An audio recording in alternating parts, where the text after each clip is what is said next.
Endogenetic हमने बता दिया था, एक्सोजेनेटिक, और एग्ज़ाम में जो है उससे रिलेटेड क्वेश्चन आते रहते हैं कि कौन सी आती है किसके द्वारा बनती है।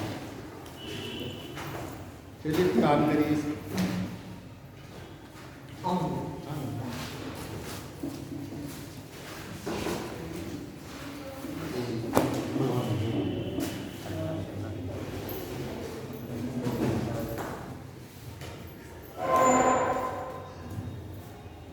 तो जो एक्सोजेनेटिक फोर्सेज होते हैं, हमने आपको दो तरीके के फोर्सेज बताए थे या मूवमेंट्स भी बताए थे, एक इंट्रोजेनेटिक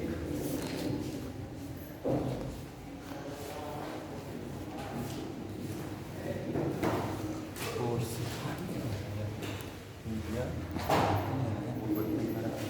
और दूसरा एक्सोजेनेटिक।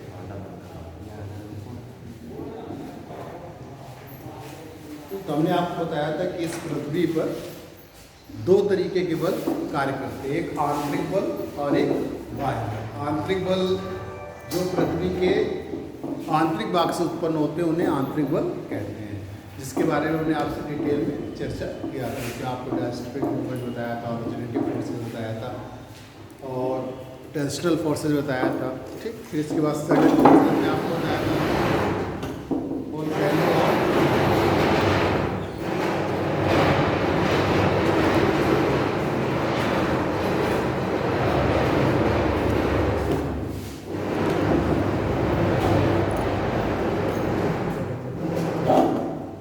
उसमें आपको वोल्केनो और अर्थक्वेक बताया। अब एक्सोजेनेटिक फोर्सेस की बातें करेंगे। हमने आपको बताया था कि जो एंडोजेनेटिक फोर्सेस होते हैं, आंतरिक बल होते हैं, वो पृथ्वी पर विषमताएं लाते हैं, विभिन्न प्रकार की जो है स्थलाकृतियाँ बनाते हैं, जैसे पर्वत, पहाड़, पठार, मैदान, ये सारी चीज़ें बनाते हैं।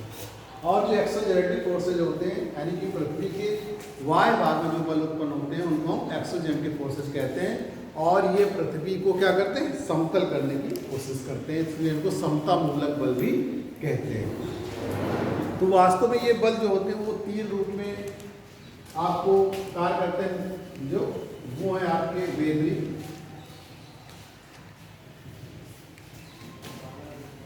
अपक्षय, थोड़ा थोड़ा बताएंगे आपको, ज़्यादा नहीं आएगा, इरोजन, अपरदन और डिपोजिशन, निक्षेपण।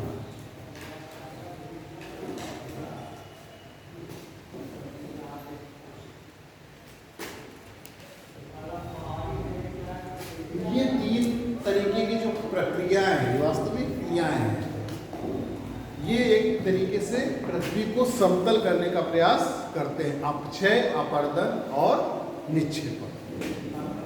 अब तीनों के बारे में थोड़ा थोड़ा आपको बताएंगे, है तो बहुत डिटेल में, लेकिन वो आपको जितना जरूरी वो बताएंगे। अपक्षय, अपरदन और निक्षेपण। तो अपक्षय से तात्पर्य क्या है? अपक्षय मतलब समझते हैं आप लोग? कोई भी बताए अपक्षय से क्या मतलब है? देखिए, अपक्षय जो है एक स्थैतिक प्रक्रिया है। Weathering is a static process, स्थैतिक प्रक्रिया है। इसमें क्या होता है कि जो शैलें हैं वो अपने ही स्थान पर टूटकर अथवा विखंडित होकर बिखर जाती है। इस क्रिया को हम अपक्षय कहते हैं। जैसे कोई राख से,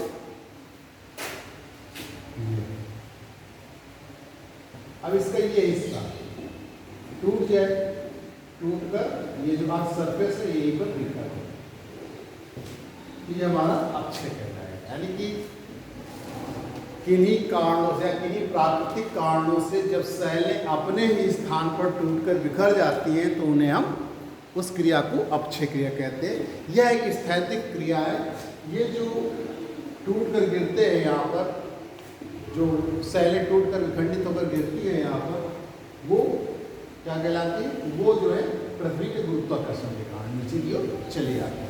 तो जब शैलें विघटित और वियोजित होकर अपने ही स्थान पर टूटकर बिखर जाती हैं या विघटित या विखंडित होकर बिखर जाती हैं, फैल जाती हैं, तो इस क्रिया को हम अपक्षय।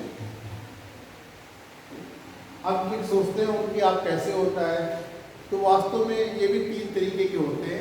अपक्षय की प्रक्रिया एक भौतिक अपक्षय कहलाता है, फिजिकल वेदरिंग, दूसरा रासायनिक अपक्षय और तीसरा बायोलॉजिकल जैविक अपक्षय। अब देखिए जैसे कोई राक्स है तो जब सूर्य की किरणें इस पर पड़ती हैं सुबह, ठीक, तो वो क्या करती है, सूर्य की किरणों को एब्जॉर्ब करती है, तो उससे क्या होता है, उसमें विस्तार होता है, शैलें क्या होती है, फैलती हैं, और जब सूर्यास्त हो जाता है तापमान कम हो जाता है तो वो सिकुड़ती है। ऐसी प्रक्रिया प्रत्येक दिन होती है जिससे उसके कण क्या होते हैं, ढीले हो जाते हैं। अब कण ढीले हो गए और पता चला कि बड़ी तेजी से हवा का झोंका आया, तो वो कण ढीला करके आप देखते होंगे जब जाते होंगे मिट्टी के टीले या राख हो अगर, तो उसके टीले जो होते हैं ऊपर जो है उसके एक तो ढीले ढीले कण के रखे रहते हैं, ज़्यादा मजबूताई से नहीं रखे रहते। जब वो हवा चलती बड़ी तेजी से हवा का झोंका आता है वो नीचे गिर जाते हैं। इस तरीके से प्राकृतिक जो हमारे कारण हैं उनके द्वारा जब शैलें विघटित एवं वियोजित होकर अपने स्थान पर बिखर जाती हैं तो उस क्रिया को अपक्षय कहते हैं। आगे बात समझ, अपक्षय। अब ये भौतिक अपक्षय में मुख्य रूप से हम भौतिक कारकों को लेते हैं, जैसे ताप है, वर्षा हो गई, ठीक, और ओला हो गया, मतलब इस तरीके के कारण, जैसे ताप, दाब, ये सब कारणों से जब शैलें टूटती हैं, विखंडित होती है, तो इस क्रिया को हम भौतिक अपक्षय कहते हैं। रासायनिक क्रिया में क्या है कि जब शैलें जो होती हैं वो रासायनिक क्रिया करके वियोजित हो जाती है, डिकम्पोज हो जाती है, तो उस क्रिया को हम जो है रासायनिक अपक्षय कहते हैं। जैसे आप समझिए कि जल, ये राख से, अब यही से जल जा रहा है, बहता हुआ जल यही से जा रहा है, ये राख से अब ये बहता हुआ जल जा रहा है, तो ये जल जब इनके संपर्क में आता है तो इसको क्या करता है, इसके घुलनशील पदार्थों को अपने में घोल लेता है, तो इसका क्या हो जाता है, अपक्षय हो जाता है। आई बात समझ। इसी तरीके से बायोलॉजिकल जैविक होता है। जैविक में आप देखिए बहुत सारे जीव जंतु होते हैं वो मिट्टी को ऊपर लाते हैं, पेड़ पौधे जो होते हैं उनकी जो जड़ें होती हैं उनकी वजह से क्या होता है, राख शैलें क्या होती है, विखंडित हो जाती है। तो इस तरीके से जो है अपक्षय की क्रिया होती है। अब चूँकि आपको डिटेल में नहीं बताना चाह रहे, तो बस इतना आप जानिए कि जब शैलें अपने स्थान पर प्राकृतिक कारणों से विघटित एवं वियोजित होकर बिखर जाती हैं तो उस क्रिया को हम अपक्षय कहते हैं। अब आप आगे देखिए अपवर्तन क्या है। अब मान लीजिए यही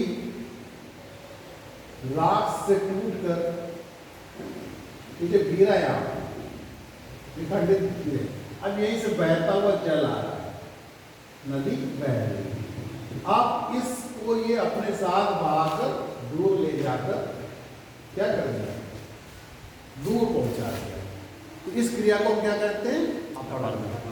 यानी अपवर्तन एक गतिक क्रिया है, एक डायनेमिक प्रोसेस है। यही दोनों में अंतर है। Weathering is a process, weathering is a static process, while erosion is a dynamic process. इसका मतलब अपवर्तन क्या है, अपवर्तन में यानी जब शैलें विघटित और वियोजित होकर जो है बिखर जाती हैं और अपवर्तन के कारकों के द्वारा जैसे बहता हुआ जल या वायु के द्वारा बहाकर अथवा उड़ाकर एक स्थान से दूसरे स्थान पर ले जाया जाता है, तो इस क्रिया को अपवर्तन कहते हैं। आए बस आप समझ में नहीं आ रहा है क्या, अपवर्तन कैसे आप समझिए। देखिए अपवर्तन में क्या होता है, ये शैलें टूट कर यहीं पर बिखर जाती है अपने स्थान पर, लेकिन जो गति होती है पृथ्वी की गुरुत्वाकर्षण के कारण होती है, किसी के द्वारा नहीं ले जाया जाता। इसमें मान लीजिए ये टूट कर यहाँ पर बिखर गया, अब नदी यहाँ से बह रही तो नदी इन टुकड़ों को बहाकर अपने साथ ले जाकर दूसरे स्थान पर जमा कर देगी या वायु के द्वारा उड़ा कर, ठीक। ये तो उनके वेग के ऊपर निर्भर करता है, जितना अधिक वेग होगा वो उतनी ज़्यादा उनकी ट्रांसपोर्टेशन कैपेसिटी होगी, परिवहन क्षमता होगी। जब नदियाँ पर्वतों से आती हैं तो उनमें परिवहन की क्षमता बहुत होती है, तो वो बड़े बड़े पत्थरों को लाती है। लेकिन जब लास्ट में डेल्टा बनाती है तब देखिए एकदम महीन जो होती है वो एकदम महीन होता है डेल्टा आगे, तो वहाँ की भी उसकी परिवहन क्षमता कम हो जाती है। इस तरीके से वायु में अगर वायु का झोंका बड़ी तेजी से चल रहा है तो बड़े बड़े जो है कण जो है उड़ाकर वो ले जाती है, धीमे चल रहा है छोटे छोटे कण को उड़ाकर ले जाएगी। तो अपरदन का मतलब यही है कि जब शैलें टूट विघटित होकर एवं वियोजित होकर अपने स्थान पर गिर जाती है, ठीक, और अपरदन के कारकों के द्वारा, जैसे बहता हुआ जल वायु के द्वारा बहाकर अथवा उड़ाकर एक स्थान से दूसरे स्थान पर ले जाने की क्रिया को अपरदन कहते हैं। वायु है तो उड़ाकर ले जाएगी, बहता हुआ जल है तो बहाकर ले जाएगी, दोनों में अंतर ध्यान रखिएगा। आगे का समझिए अपरदन। तो अपरदन से तात्पर्य क्या है कि विघटन एवं विखंडन के पश्चात जब विखंडित शैलों को वायु के द्वारा अथवा बहते हुए जल के द्वारा उड़ाकर अथवा बहाकर एक स्थान से दूसरे स्थान पर ले जाया जाता है तो ऐसी क्रिया को अपरदन कहते हैं।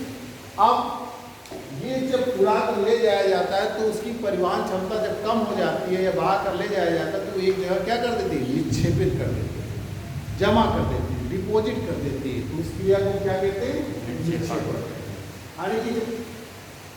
जो हमारे क्या कहते हैं शैलों के टुकड़े होते हैं या जो अवसाद होते हैं उनको जब नदियों के द्वारा अथवा वायु के द्वारा जो है एक स्थान से लाकर दूसरे स्थान पर जमा कर दिया जाता है तो ऐसी क्रिया को निक्षेपण कहते हैं।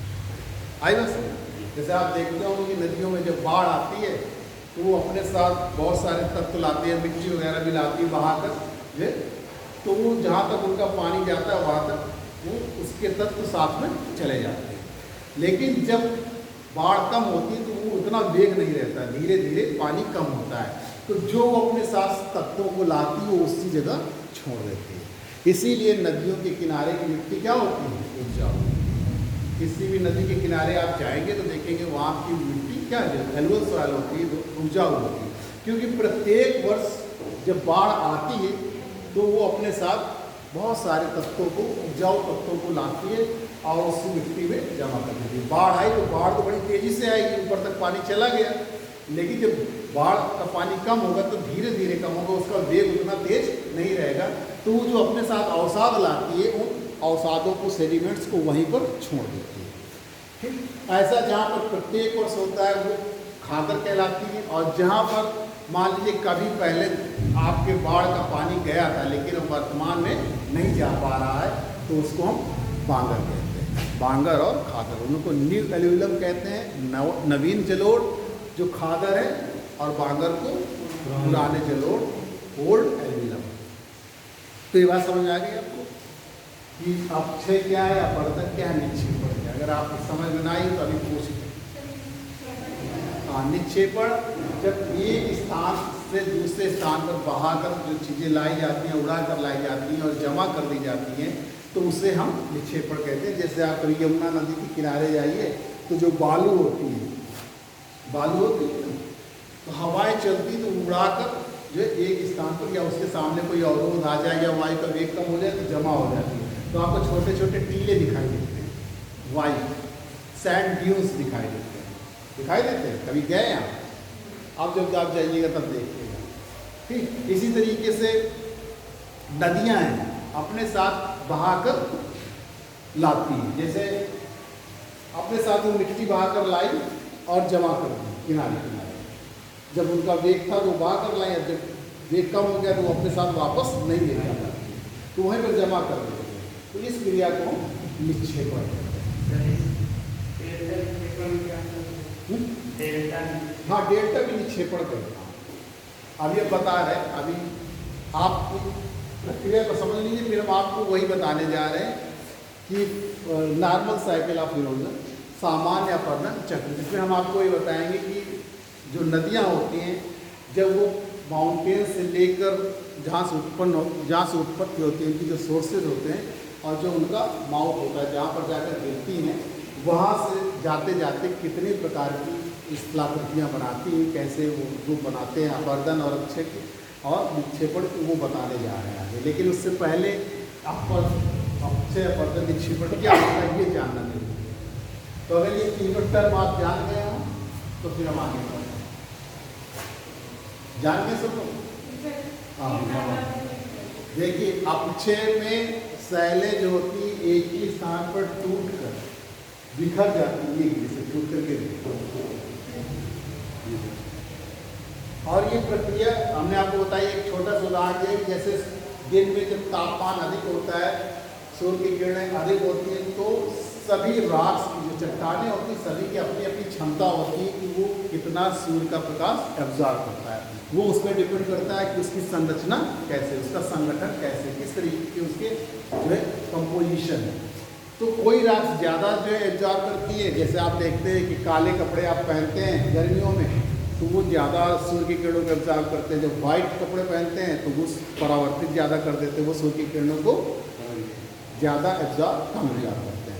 तो इस तरीके से रॉक्स भी होती हैं, कोई रॉक्स कोई मिट्टी जो है सूर्य की किरणों को ज़्यादा एब्जॉर्ब करती है और कोई कम करती है। तो इसमें क्या होता है कि ये दिन के समय फैलती है, कोई भी चीज़ जब गर्म होगी तो क्या होगी, फैलेगी, और जब ठंडी होगी सिकुड़ती होगी। जैसे आप कभी देखते हो सुनते हो या तो बैलगाड़ी में जो वो लोहे की वो चढ़ाई जाती है तो ऐसे तो नहीं चढ़ जाती है, जब गर्म किया जाता है तो फैल जाती है, फिर आसानी से उसके ऊपर आ जाती है, फिर जैसे वो ठंडी होती है तो उसी में एकदम जकड़ जाती है।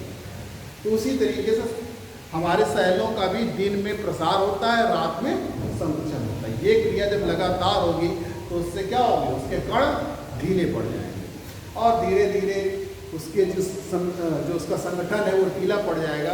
अब मान लीजिए बड़ी तेजी से हवा चली तो ये क्या है, क्योंकि ये ढीले पड़ गए थे कण तो हवा के झोंके के साथ ये भी नीचे गिर गए। देखते नहीं देखते, कभी कभी आप जाइए जो बड़ी तेजी से क्या कहते हैं हवा चली, आंधी आई तो बहुत सारी चीज़ें गिर जाती हैं, बहुत सारी जो रॉक्स वगैरह यमुना नदी के किनारे आते हैं चीज़ें वगैरह पाएंगे तो वो गिर जाते हैं। तो इस तरीके से ये हो गया अक्षय। लेकिन मान लीजिए यहीं से पास से नदी बहकर जा रही है क्या वन, तो इन अवसादों को जो ये सैलों के विखंडन थे इनको ये क्या करेंगे, अपने साथ बहाकर ले जाएंगे। जब ये अपने साथ बहाकर ले जाती है एक स्थान से दूसरे स्थान पर, तो इस क्रिया को हम अपरदन कहते हैं। आई बस अपक्षय अपरदन ये अंतर है कि अपक्षय क्रिया जो स्थैतिक क्रिया है, इसमें गति नहीं होती, इसमें गति होती, इसमें डिफरेंस है। और जब ये एक स्थान से जो है अवसादों को ले जाकर दूसरे स्थान पर जमा कर देती है तो ऐसी क्रिया को निक्षेपण कहते हैं, डिपोजिशन कहते हैं। डिपोजिट कर दिया, निक्षेपित कर दिया। अब आगे समझ बात। अब आप देखिए कि नदियाँ ये काम कैसे करती हैं, अपक्षय अपरदन, मेनली रूप से अपरदन और निक्षेपण नदियाँ कैसे करती हैं और इनके करने से कैसी आकृतियाँ बनती हैं। क्योंकि जब नदी की उत्पत्ति होती है माउंटेन से, पर्वतीय क्षेत्रों से, तो उसका वेग जो होता है वो अलग अलग है। जितना ज़्यादा ढाल रहेगा, कल हमने बताया था आपको सिक्वेंट रिवर्स, ठीक। तो जो ये ढालों का अनुसरण करती है, तो ढाल का अनुसरण करेंगे तो उतनी तेजी से बहेंगे, जैसे जैसे ढाल कम होता जाएगा वैसे वैसे उनका वेग कम होगा। अब आप देखते हैं कि जब जितनी अधिक ऊंचाई से पानी नीचे की ओर गिरता है उतने ज़्यादा बड़ा गड्ढा आपके यहाँ हो जाता है, उतने जल्दी हो जाता है। बरसात के पानी में आपने कभी देखा हो। उसी तरीके से नदियाँ भी जितनी ऊंचाई से आती है, जितने वेग से आती है, वो घाटी को क्या करती है, गहरा अधिक करती है, लंबवत अपरदन करती है।